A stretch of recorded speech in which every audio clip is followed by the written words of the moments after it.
Donc bonjour à tous et bienvenue sur cette vidéo qui va vous présenter les réseaux sociaux et pourquoi il faut les utiliser aujourd'hui en 2018. Donc je vais vous présenter les trois grands réseaux sociaux que nous, en tant que professionnels de l'immobilier, il est intéressant d'utiliser. Donc dans un premier temps, on a Facebook, que tout le monde connaît, LinkedIn, qu'on verra par la suite, qui est un Facebook mais des professionnels, et Instagram, qui est le réseau montant du moment. Donc pourquoi est-il indispensable de les utiliser? Donc vous avez sur votre gauche un histogramme qui montre le nombre de personnes qui l'utilisent et leur âge. Donc en France, il faut savoir qu'on a 88% des personnes qui sont connectées. Elles passent en moyenne 1 heure et demie sur les réseaux. Ça équivaut à 34,2 millions d'utilisateurs par mois. Donc c'est vraiment une cible considérable et il faut pas la négliger. Donc comment faire? Vous allez me dire ouais mais moi j'y connais rien, je sais pas comment on fait, j'ai pas l'âge pour les utiliser. Non, non, mettez tout ça de côté et on va voir aujourd'hui comment on fait pour s'en servir. Donc déjà il faut cibler le pourquoi. Donc pourquoi je vais aller poster sur les réseaux sociaux? Est-ce que c'est pour acquérir de nouveaux clients? Est-ce que c'est pour faire de la prospection? Voilà, il faut que vous fixiez des objectifs. Le contre qui? Donc qu'est-ce que font mes concurrents? Qu'est-ce qu'ils font comme poste, à quelle fréquence ils postent.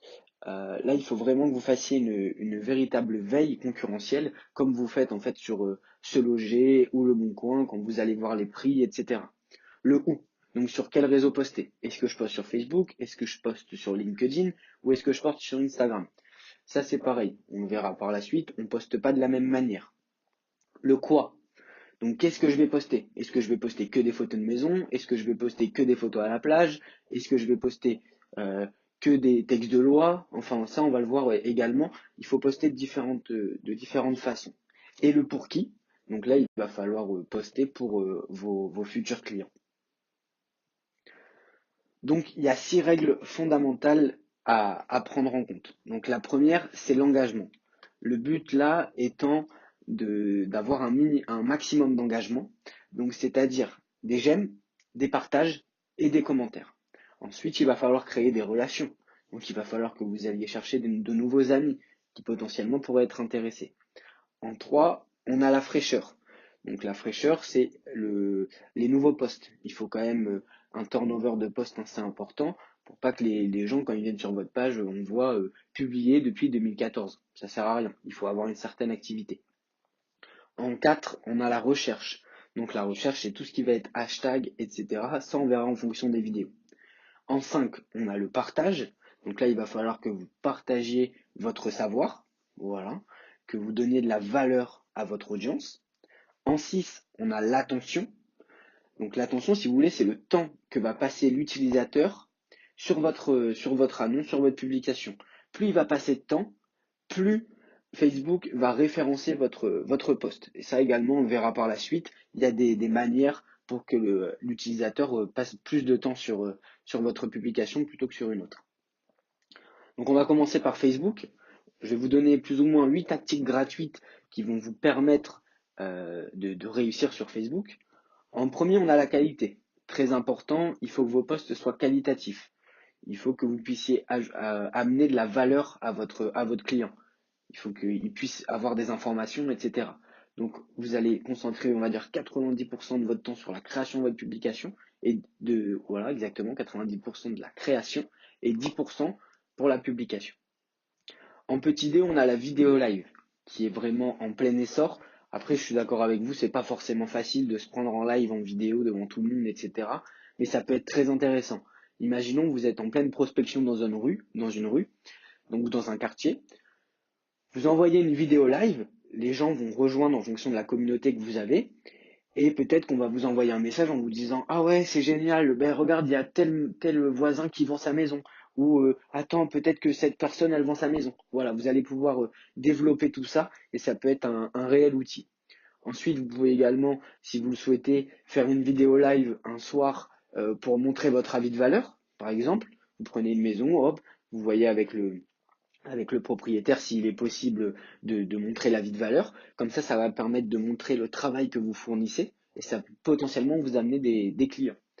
Ensuite, on a le nouveau produit. Donc là, pareil, imaginons que vous soyez en pleine visite de maison, vous avez rentré le mandat, etc. Vous voyez avec le propriétaire, est-ce que ça ne te dérange pas si je filme ta maison? Hop, vous vous lancez un live et voilà, vous vous filmez dans la maison en faisant une visite et en disant, bon bah voilà, nouveau produit à tel endroit, etc. Ça peut être super intéressant aussi. Après, à voir, c'est vous, si vous le sentez ou pas. Entrant, on a la curation. Tout à l'heure, je vous disais qu'il fallait faire des posts, etc. Vous n'allez pas pouvoir créer tous les jours de nouveaux posts. On n'a pas que ça à faire non plus. Donc sachez que la curation, c'est en fait, vous allez reposter des contenus qui ont déjà été faits, mais des contenus qui vont apporter de la valeur. Par exemple, ici, on a deux photos, un sur les zones de déperdition d'une maison, donc vous allez apprendre quelque chose à votre client, et un autre, comment obtenir son prêt, un bon dossier, voilà. Donc pour ça, vous allez pouvoir utiliser, excusez-moi, Pinterest qui va vous permettre d'aller chercher ces informations. On y reviendra plus tard quand on fera la publication. En 4, le repost. N'hésitez pas, tous les 15 jours, 3 semaines, à repartager le contenu que vous avez déjà créé.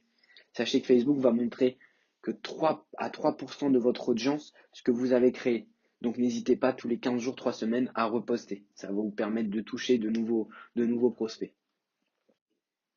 Donc le point numéro 5, intégrer des groupes. N'hésitez pas, vous allez voir, il y a des groupes Facebook Vente à Lille ou Vente en Corse. Et ces groupes, en fait, il y a des milliers de clients potentiels dedans. Alors attention, n'allez pas tous les jours publier je suis agent immobilier, je suis agent immobilier. Ça sert à rien. Au bout d'un moment, les gens ils vont en avoir marre et ils vont dire non, nous on veut plus de toi, ils vont vous supprimer. Mais n'hésitez pas de temps en temps à dire voilà, je propose tel service, je propose tel service. Ça va vous permettre en fait, pas forcément dans un premier temps d'avoir des nouveaux contacts, mais peut-être dans un second temps. Imaginons que il y a Jacqueline qui voit votre poste et une semaine après il y a sa sœur qui lui dit ah, je cherche un agent immobilier. Ah bah je sais qu'il y en a un dans mon groupe, attends je te donne ses coordonnées. Voilà, ça vous permet d'avoir de nouveaux clients comme ça gratuitement.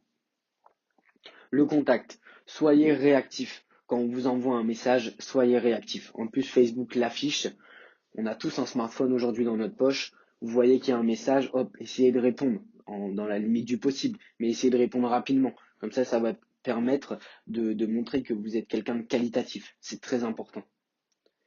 En 7, la fixation d'objectifs. Comme dans le métier de l'immobilier, vous n'allez pas avoir 1000 j'aime demain, vous n'allez pas avoir 1000 amis demain, c'est pas grave. Fixez-vous des objectifs étape par étape. Bon bah ce mois-ci, je crée ma page, j'aimerais bien avoir 50 j'aime, j'aimerais bien avoir 100 j'aime. Voilà, n'hésitez pas à prendre le temps.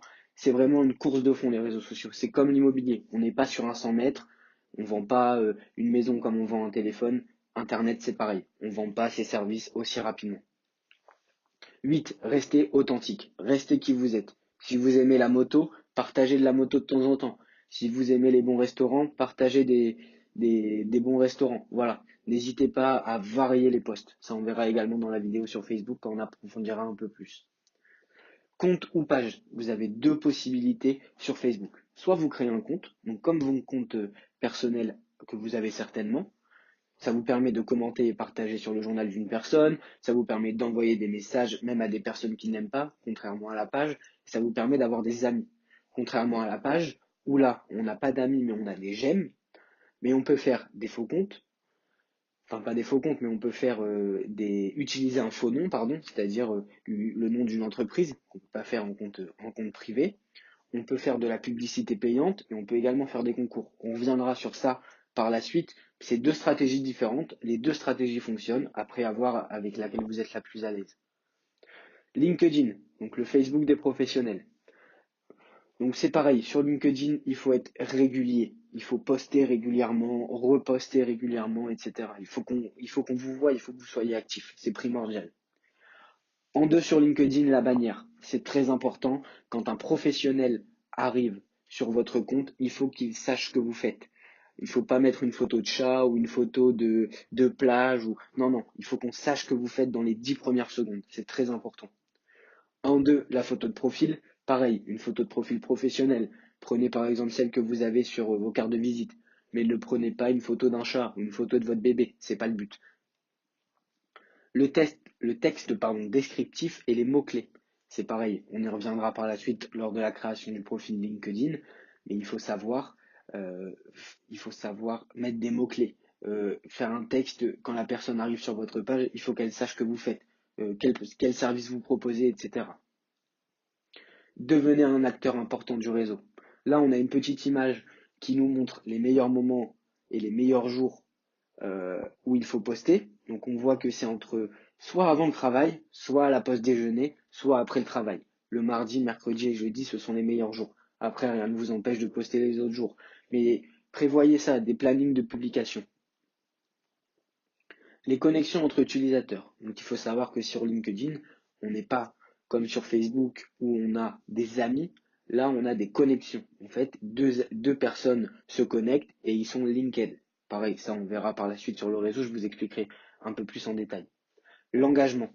Une fois de plus, ayez de l'engagement auprès d'autres professionnels et ils en auront avec vous.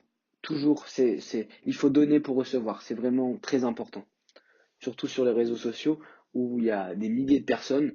Donc, construisez votre communauté petit à petit. Le dernier est mon préféré, Instagram.